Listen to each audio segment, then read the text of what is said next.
Hello friends, welcome to evidence series of three timer. और ये इस सीरीज़ का 5th लेक्चर है जिसके अंदर हम आज पढ़ेंगे रेस जस्टे के बारे में। इस टॉपिक के अंदर हमें बेसिकली 4 सेक्शन पढ़ने हैं। Section 6, section 7, section 8 and section 9। अब रेस जस्टे बेसिकली है क्या? जब हमें कोई किसी एक्ट का प्रॉपर क्लू नहीं मिल पाता तो हम फैक्ट बाय फैक्ट जोड़ते जाते हैं और उसको एक एज अ सर्कमस्टेंसेस बना करके उसको एज अ रेस जस्टे या रेस जस्टे नहीं है, इन दोनों में हम कंपैरिजन करते हैं। तो अब हम बेसिकली आज इसके बारे में पढ़ेंगे कि ये बेसिकली किस किस सिचुएशंस में रेस जस्टे कोड कंसिडर करेगा और किस किस सिचुएशन में रेस जस्टे कोड कंसिडर नहीं करेगा। इसके अंदर पहले हम आज पढ़ेंगे कि इसके अंदर केसेस वो सेक्शन कौन कौन से आएंगे। तो section 6, section 7, section 8 and section 9। Basically ये 4 सेक्शन इसके अंदर आएंगे और इसके अंदर जो आने वाले केसेस हैं इंपॉर्टेंट, वो भी मैं आपको बताता जाऊंगा। अब ये हमने अभी पढ़े सेक्शंस। अब सेक्शंस के बाद इसका एक बेसिक इंट्रोडक्शन ले लेते हैं कि बेसिकली रेस जस्टे है क्या। अब अगर हम आगे देखेंगे तो res gestae is a Latin word जिसका मतलब है थिंग्स डन। मतलब एक लैटिन वर्ड है जिसका मतलब है थिंग्स डन, मतलब कोई काम हो चुका है, कोई एक्ट हो चुका है। जो होने वाला है या जो हो रहा है वो नहीं, जो एक्ट हो चुका उसी के बारे में हम कंसिडर करेंगे, पहली चीज। दूसरी चीज, रेस जस्टे हियर से एविडेंस का एक एक्सेप्शन है। हियर से एविडेंस मैंने अपनी प्रीवियस वीडियोस में बताया था कि हियर से एविडेंस एक वीक एविडेंस होता है जिसको कोर्ट कभी एडमिट नहीं करता। मतलब रेस जस्टे उन हियर से एविडेंसेस का एक एक्सेप्शन है जिनको कोर्ट कंसिडर ही नहीं करता। आगे, अब रेस जस्टे कोर्ट तब मानेगी जब किसी विक्टिम ने वो स्टेटमेंट स्पॉन्टेनियस ही दिया हो। मतलब मेरा एक्सीडेंट हुआ किसी कार से, अब जैसे ही उस गाड़ी ने मेरे को टक्कर मारी और मैं रोड पर गिर गया और कोई दूसरा आदमी मेरे पास आता है और वो आदमी इंस्टेंट ही आना चाहिए और वो जो स्टेटमेंट दूंगा वो ठुकने के जस्ट 1-2 सेकंड बाद ही अगर मैंने स्टेटमेंट दे दी तो वो रेस जस्टे में मानी जाएगी। क्यों? क्योंकि अगर मेरे को टाइम गैप मिल गया तो मेरे को कुछ सोचने की टाइम मिल जाएगा। अब जब सोचने का टाइम मिल जाएगा तो मैं कुछ फॉल्स स्टोरी भी बोल सकता हूँ। तो अगर मेरे को वहाँ पे सोचने का टाइम नहीं मिला, इंस्टेंटली मेरा एक्सीडेंट हुआ और इंस्टेंटली वो आदमी आया, मुझसे पूछापाछी करी और मैंने इंस्टेंटली बिना कुछ सोचे समझे उसको वो अपने स्टेटमेंट दे दिया कि हाँ मेरे को इस गाड़ी ने मुझे मारा है, तो वही स्टेटमेंट रेस जस्टे में काउंटेबल होगी। अगला पॉइंट, अब रेस जस्टे एक इंग्लिश सिस्टम ऑफ एडमिनिस्ट्रेशन का पार्ट है जो क्रिमिनल जस्टिस में बेसिकली यूज होता है। ये आज हमने इसका बेसिकली एक इंट्रोडक्शन पढ़ा। अब हम पढ़ते हैं सेक्शन वाइज। तो सेक्शन वाइज चलते हुए पहला सेक्शन आता है सेक्शन 6। सेक्शन 6 क्या कहता है? Relevancy of fact forming a part of same transaction.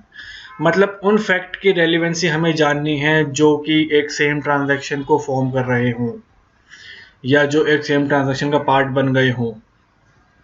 जैसे कि अब कोई फैक्ट है, फैक्ट विच दो नॉट आर इन इशू, मतलब वो उस समय इशू में नहीं था, मतलब उस समय वो किसी विवाद में नहीं था, लेकिन वो किसी दूसरे फैक्ट से इस तरीके से जुड़ गया कि वो उस विवाद का सेम ट्रांजैक्शन का पार्ट ही बन गया हो। मतलब एक फैक्ट जो स्टार्टिंग में कोई इशू में नहीं था, कोई विवाद में नहीं था, लेकिन वो किसी दूसरे फैक्ट से कुछ इस तरीके से जुड़ गया कि वो ऑटोमेटिकली उस सेम ट्रांजैक्शन का पार्ट बन गया, तो वो रेलिवेंट माना जाएगा। अब चाहे वो सेम टाइम और सेम प्लेसेस में हो और चाहे डिफरेंट टाइम डिफरेंट प्लेसेस में हो। अब यहाँ पर गौर करने वाली बात यह है, same time and same places और different time and different places. Same time and same places होता है एप्लीकेबल इंग्लैंड, और different times and different places and same time and same places both ये एप्लीकेबल होते हैं इंडिया में। अगर हम बात करते हैं कंटेक्स्ट ऑफ इंग्लैंड तो same time and same places, और अगर हम दोनों की ही बात करते हैं तो वो इंडिया में। मतलब इस डेफिनेशन से हमने इतना समझ लिया कि कोई भी फैक्ट जो स्टार्टिंग में कोई किसी विवाद में नहीं था, लेकिन वो दूसरे फैक्ट से कुछ इस तरीके से जुड़ गया कि वो उस विवाद का एक पार्ट बन गया। अब वो किसी भी टाइम पे हो, किसी भी प्लेसेस में हो। अब इसको हम और क्लियर करने के लिए कुछ केसेस से सुनते हैं। पहला केस आता है इसमें बेसिकली 5 केसेस इंपॉर्टेंट हैं। R versus Foster, Ratan versus Queen, R M Malkhani versus state of Maharashtra, R versus Fox, G Vijayvardhan Rao versus state of Andhra Pradesh and Kapinaiya versus emperor. ये बेसिकली 5-6 केसेस हैं जो हमें याद रखने पड़ेंगे रेस जस्टे के लिए। अब पहला केस आता है इसके अंदर आर वर्सेस फॉस्टर। अब आर वर्सेस फॉस्टर के फैक्ट कुछ इस प्रकार हैं कि एक प्रिजनर एक आदमी की हत्या करने के आरोप में अभियुक्त है कि उस आदमी ने एक आदमी ने अपनी गाड़ी से किसी दूसरे आदमी को टक्कर मारी और वो आदमी उससे मर गया। सपोज कीजिए मैं रोड पर चल रहा हूँ और कोई मेरा दुश्मन पीछे से आके, मेरा दुश्मन एक लाल रंग की किसी गाड़ी में आके, उसका नंबर सो एंड सो है, वो उस गाड़ी में आके मुझे टक्कर मार के चल जाता है। लेकिन कोई दूसरा आदमी मेरे से 100 कदम की दूरी पर खड़ा हुआ है और उसने उस लाल गाड़ी को देखा है और उस सो एंड सो नंबर को भी उसने देखा है। अब उस आदमी ने ये तो देखा है कि हाँ वो गाड़ी बहुत स्पीड से आ रही है, लेकिन उसने मुझे ये टक्कर मारते हुए नहीं देखा। लेकिन जब मैं चीखा तो वो जिसने आदमी ने मेरे को 100 कदम पहले उसने गाड़ी को देखा था, वो भागता हुआ आया और उसने मुझसे पूछा कि क्या हुआ। तो मैंने बोला कि ये लाल रंग की गाड़ी जिसका नंबर सो एंड सो है, ये मुझे टक्कर मार के चली गई। अब इस केस में हमें देखना पड़ेगा क्या मेरे पास उस टाइम पर सोचने का टाइम था? नहीं था, क्योंकि उसने इंस्टेंटली मुझे टक्कर मारी, इंस्टेंटली मैं चीखा और इंस्टेंटली वो आदमी आया और उसने मुझसे स्टेटमेंट ले लिया जिसमें मुझे सोचना समझने का टाइम नहीं मिला। तो फिर अब सवाल ये आता है, क्या वो जो स्टेटमेंट मैंने दी थी वो रेस जस्टे का पार्ट होगी? तो कोर्ट ने यही कहा था कि हाँ ये रेस जस्टे का पार्ट होगी। क्यों? क्योंकि उस टाइम पर जब मैंने स्टेटमेंट दी, जब मुझे टक्कर लगी, जब वो आदमी आया, वो सारे काम स्पॉन्टेनियस व्यू में होते रहे, इंस्टेंटली होते रहे, उसमें किसी भी पॉइंट पर मुझे सोचने समझने का टाइम नहीं मिला। दूसरा केस लेते हैं, रतन वर्सेस क्वीन। इसके अंदर क्या था? एक आदमी अपनी वाइफ के मर्डर का दोषी था। उस आदमी ने अपने डिफेंस में ये स्टेटमेंट दी कि जी ये जो बंदूक चली है ये गलती से चली है, मेरे अब कोई इंटेंशन नहीं थी। ठीक है, लेकिन जिस टाइम पर वो आदमी अपनी बीबी का कत्ल कर रहा था बंदूक से, उसी टाइम पर उसकी बीबी ने फ़ोन किया पुलिस स्टेशन को, सॉरी टेलीफोन ऑपरेटर को, और कहा gate me the police please. जिस टाइम पर वो आदमी अपनी बीबी का अपनी रिवॉल्वर से खून कर रहा था, उसके कुछ सेकंड्स पहले ही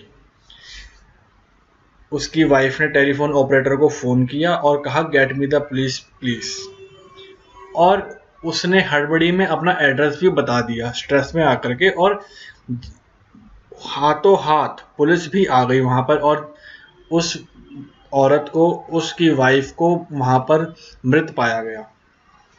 तो अब सवाल ये उठता है कि क्या ये जो कन्वर्सेशन हुई है gate me the police please telephone operator के साथ, क्या वो रेस जस्टे का पार्ट होंगी? तो कोर्ट ने यही कहा था कि the word last said by the lady in call are relevant. मतलब जो उसने वो स्टेटमेंट दिया था get me the police please, तो वो रेस जस्टे का पार्ट ही मानी जाएंगी। अगला पढ़ते हैं, ये हमारा केस आता है G Vijayvardhan Rao versus state of Andhra Pradesh. इसके अंदर हमने क्या करना है? इसके अंदर एक ऐसा फैक्ट है कि एक आदमी अपने हाथ में कुछ पेट्रोल, कुछ मैच बॉक्सेस और कुछ ऐसे सामान जो बहुत ही इनफ्लेमेबल टाइप के थे, वो लेकर के एक बस में चढ़ गया। अब बस में चढ़ गया और उसने उसको इस तरीके से यूज़ किया जिससे कि उस बस में बहुत भयंकर तरीके से ब्लास्ट हुआ, जिसकी वजह से बहुत सारे पैसेंजर हो गए जख्मी और 23 पैसेंजर उसमें मर गए। अब मजिस्ट्रेट साहब ने उसकी स्टेटमेंट को रिकॉर्ड करा। अब यहाँ पर क्वेश्चन ये आता है, जब उसने वो ब्लास्ट किया और जब वो मजिस्ट्रेट साहब ने उसका स्टेटमेंट रिकॉर्ड किया, उन दोनों के बीच में जो एक्यूज पर्सन था उसके पास सोचने समझने का टाइम था या नहीं था? तो जी बिल्कुल था, क्योंकि अभी हम डेफिनेशन में पढ़ के आए थे और अभी हमने इंट्रोडक्शन में भी पढ़ा था कि सीरीज जो होनी चाहिए वो स्पॉन्टेनियस व्यू में चलनी चाहिए और हाथों हाथ चलनी चाहिए, बीच में सोचने समझने का टाइम नहीं मिलना चाहिए। तो इसके अंदर जो स्टेटमेंट रिकॉर्ड की गई थी उसी की रेलिवेंसी पर सवाल था कि whether this statement is a part of res gestae और नॉट।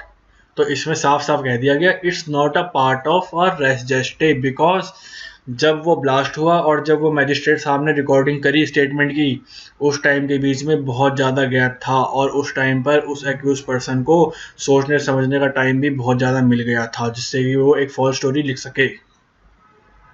और यही अगर वो हाथों हाथ हो जाता स्टेटमेंट रिकॉर्ड तो वो रेस जस्टे बन जाता।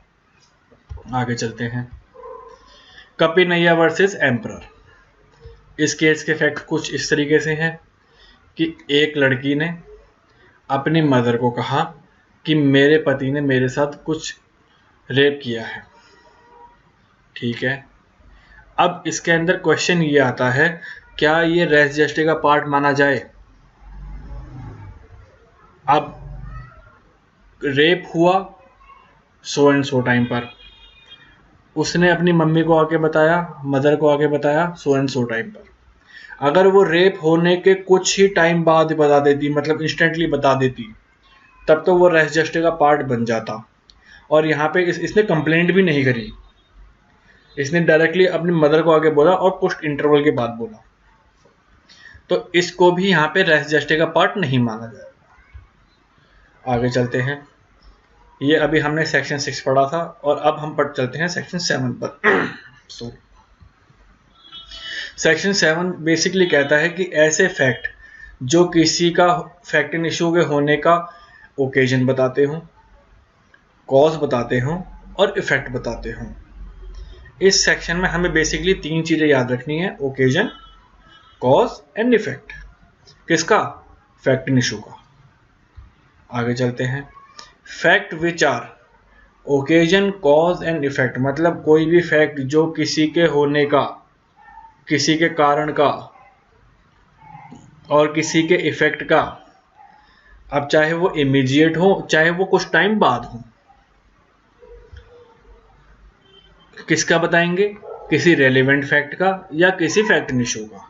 मतलब कोई भी फैक्ट जो किसी रेलेवेंट फैक्ट और फैक्ट इन इशू के ओकेजन, कॉज एंड इफेक्ट, अब चाहे वो तीनों चीज़ें हाथों हाथ आ रही हों, चाहे कुछ इंटरवल में आ रही हों, और जिससे कि उस चीज़ के होने के अस्तित्व का मालूम पड़ सके कि हाँ वो इस तरीके से हो रही हैं, which constitute the state of thing under which they are happened, मतलब वो उस स्थिति की दशा भी बता दें कि हाँ इस तरीके से ये काम हुआ है, और जो एक अपॉर्चुनिटी भी दे दे कि हाँ ये ट्रांजैक्शन हुआ था, which afford an opportunity for their occurrence of transaction।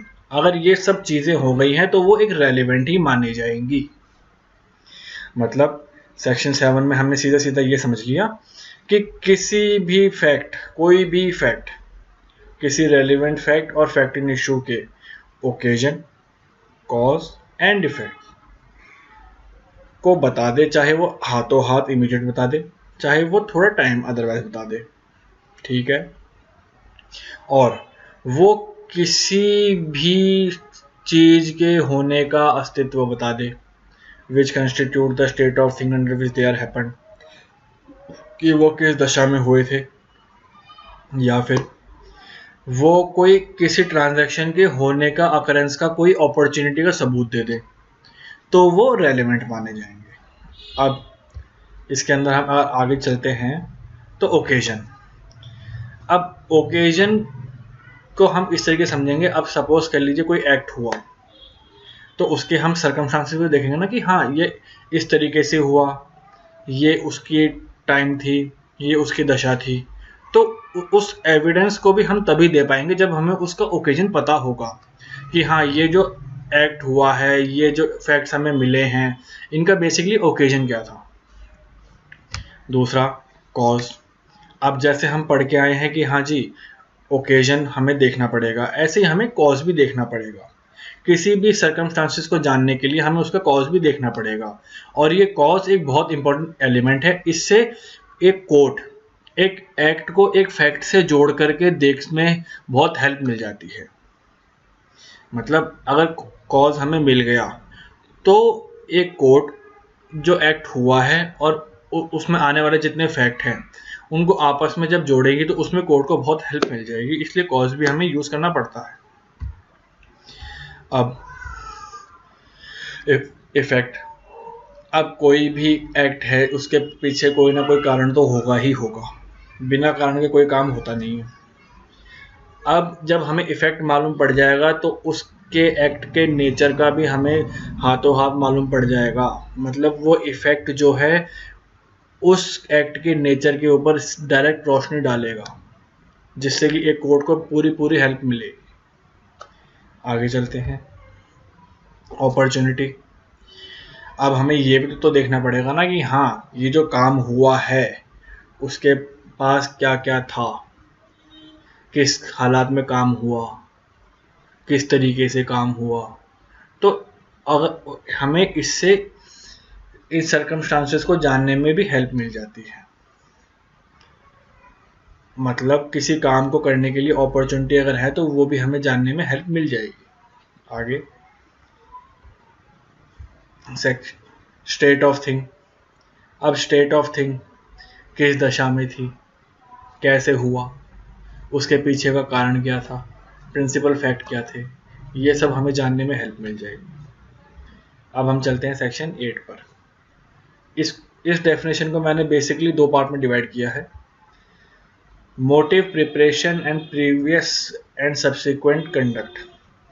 Motive, preparation, previous, subsequent and conduct. Basically इसमें हमें चार चीज़ें याद रखनी है: मोटिव, प्रिपरेशन, प्रीवियस और सब्सिक्वेंट कंडक्ट।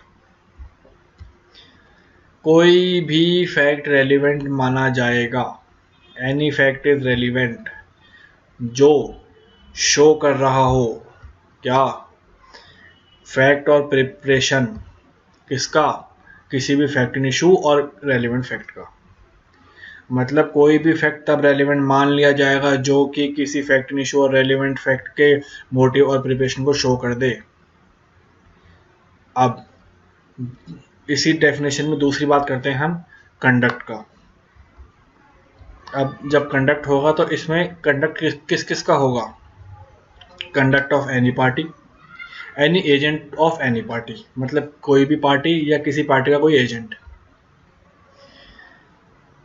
जो कि किसी सूट और प्रोसीडिंग में हो या किसी सूट और प्रोसीडिंग के रेफरेंस में हो या फिर किसी फैक्ट इन इशू और रेलिवेंट फैक्ट के रेफरेंस में हो। अब उस आदमी का कंडक्ट तब ऑफेंस माना जाएगा जब वो उस प्रोसीडिंग के सब्जेक्ट में हो कि हाँ ये प्रोसीडिंग के सब्जेक्ट में अगर ये एक्ट ऑफेंस आ गया है तो उसका वो कंडक्ट एक ऑफेंस ही ट्रीट किया जाएगा। अगला चलते हैं तो वो रेलेवेंट होगा, मतलब किसी भी आदमी का कंडक्ट, किसी भी आदमी के एजेंट का कंडक्ट, किसी भी सूट और प्रोसीडिंग में या किसी भी सूट और प्रोसीडिंग के रेफरेंस में या किसी भी फैक्ट इन इशू और रेलेवेंट फैक्ट के रेफरेंस में। अब अगर वो एक्ट उस तरीके से ऑफेंस माना गया है तो वो ऑफेंस ही माना जाएगा और वो रेलेवेंट होगा। और अगर वो कंडक्ट किसी से इन्फ्लुएंस है, इन्फ्लुएंस किससे होगा?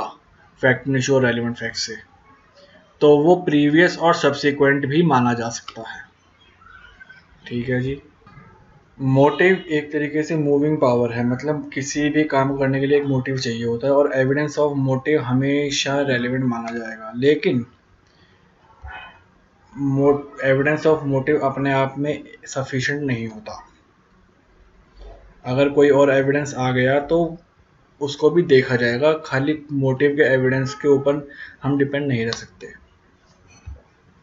अब जब एक क्लियर हमें एविडेंस पूरा मिल जाएगा कि हाँ इससे ये फैक्ट पूरा सॉल्व हो रहा है, तो जो एविडेंस का वो जो मोटिव का एविडेंस था उसकी ज़ीरो वैल्यू हो जाएगी।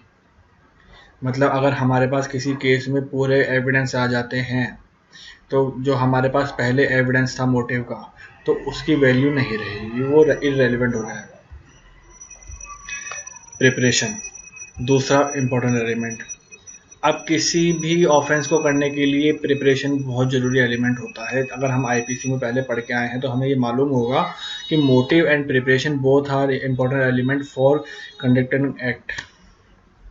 ठीक है जी, मतलब बिना किसी प्रिपरेशन के कोई एक्ट हो ही नहीं सकता। दूसरा कंडक्ट। अब कंडक्ट क्या होगा? Guilty mind beget guilty conduct, मतलब गिल्टी दिमाग ही गिल्टी कंडक्ट कर सकता है। ये हम आईपीसी में भी पढ़ के आए थे। अब आगे चलते हैं। द कंडक्ट ऑफ इंश्योर्ड और अश्योर्ड पर्सन और द पार्टीज टू सूट अ मतलब किसी भी आदमी, चाहे वो इंश्योर्ड आदमी हो चाहे अश्योर्ड आदमी हो, अगर उन्होंने कोई कंडक्ट किया है तो वो उस सूट में रेलेवेंट ही माना जाएगा, कोई उसकी रेलेवेंसी पर सवाल नहीं खड़ा कर सकता। आगे चलते हैं सेक्शन 9। अब सेक्शन 9 में हमें बेसिकली क्या पढ़ना है? ऐसे फैक्ट जो नेसेसरी हो एक्सप्लेन और इंट्रोड्यूस करने के लिए किसी भी रेलेवेंट फैक्ट को, मतलब फैक्ट नेसेसरी टू एक्सप्लेन और introduce a fact in issue और रेलेवेंट फैक्ट, और चाहे वो उसको सपोर्ट कर रहे हो चाहे वो उसको रिजेक्ट कर रहे हो। किसको? फैक्ट इन इशू और रेलेवेंट फैक्ट को।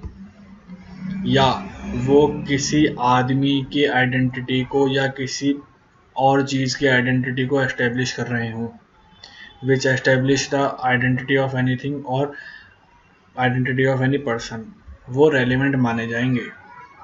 और वो किसी का टाइम फिक्स कर रहे हों और किसी का प्लेस फिक्स कर रहे हों जिसमें कि वो फैक्ट इन इशू और रेलिवेंट फैक्ट हुए थे,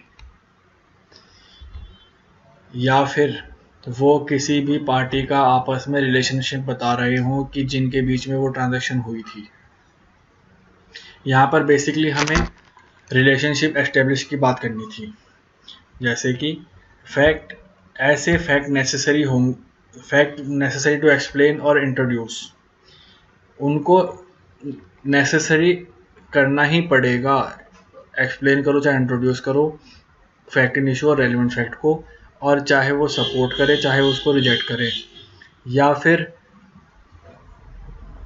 किसी आदमी की आइडेंटिटी को एस्टेब्लिश करें, या फिर कोई टाइम और प्लेस फिक्स करें जिसके अंदर कि वो रेलिवेंट फैक्ट और फैक्ट इन इशू हुए थे, या फिर किसी पार्टीज की रिलेशनशिप को एस्टेब्लिश करना है। आगे चलते हैं, तो वो रेलेवेंट माने जाएंगे हर पर्पस के लिए।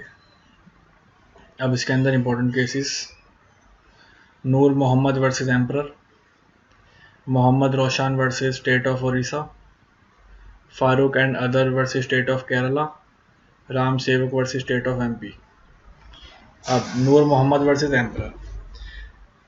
अब इसके अंदर एक डिसीज वुमेन ने अपने भाई को बताया, जब वो पुलिस स्टेशन की तरफ जा रही थी, कि हाँ मैंने इस आदमी को देखा जिसने मेरा अपहरण किया था, तो वो स्टेटमेंट भी इसके अंदर रेलिवेंट मानी जाएगी। मतलब अगर हमने पूरे आइडेंटिफिकेशन से पहले किसी आदमी को पहचान लिया है और उसको हम स्टेटमेंट दे रहे हैं तो वो रेलिवेंट मानी जाएगी। लेकिन आइडेंटिफिकेशन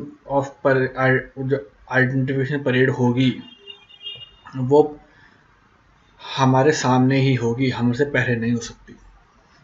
आगे Mohammad Roshan versus state of Odisha. इसके अंदर क्या था? अभी जो मैंने बताई थी कि हाँ आइडेंटिफिकेशन हमारे सामने ही होगी। अब इसके अंदर यही कह दिया, showing the accused to the witness before the conduct of identification parade. मतलब आइडेंटिफिकेशन परेड होने से पहले कोई अगर एक्यूज पर्सन है तो उसको उस विटनेस को नहीं दिखाया जाएगा। विटनेस को उस एक्यूज पर्सन को तभी दिखाया जाएगा जब आइडेंटिफिकेशन परेड हो, और अगर ऐसा कुछ होता है तो वो आइडेंटिफिकेशन परेड इलीगल मानी जाएगी। आगे, Farooq and other versus state of Kerala. इस केस में क्या हुआ था, अगर कोई एक्यूज अपना नाम डिस्क्लोज कर देता है किसी विटनेस के आगे तो वो लॉ की नज़रों में अच्छी बात नहीं है। सपोज कर लीजिए कि एक विटनेस आया, ठीक है, और एक एक्यूज पर्सन है। अब विटनेस ने उसको खाली ऐसे देखा है। अब अगर पुलिस वाले उस एक्यूज का नाम उस विटनेस को बता देंगे और वो एक्यूज पर्सन बहुत खतरनाक नेचर का हुआ, उसका रिकॉर्ड बहुत बेकार हुआ, तो फिर वो विटनेस तो उसका नाम सुन के डर जाएगा, तो फिर वो विटनेस भी नहीं दे पाएगा। इसीलिए लॉ की नज़रों में ये बात गलत मानी गई है कि आइडेंटिफिकेशन परेड से पहले अगर एक्यूज पर्सन का नाम विटनेस को बता दिया जाए तो फिर विटनेस को विटनेस देने में भी दिक्कत होती है। आगे चलते हैं, Ram Sevak versus state of MP. अब आइडेंटिफिकेशन अगर किसी विक्टिम की बीबी ने किया होगा, कम रोशनी में किसी एक्यूज को पहचाना होगा, तो वो भी रेलिवेंट ही माना जाएगा, उस पर कोई शक नहीं किया जाएगा। तो इसी के साथ हमारा आज का लेक्चर यहीं ख़त्म होता है। आई होप आपको समझ में आया होगा, और अगर आपको हमारा लेक्चर समझ में आया है तो प्लीज़ इसको ज़्यादा से ज़्यादा शेयर करिए और सब्सक्राइब कीजिए। इसी के साथ मैं आज आपसे विदा लेता हूँ।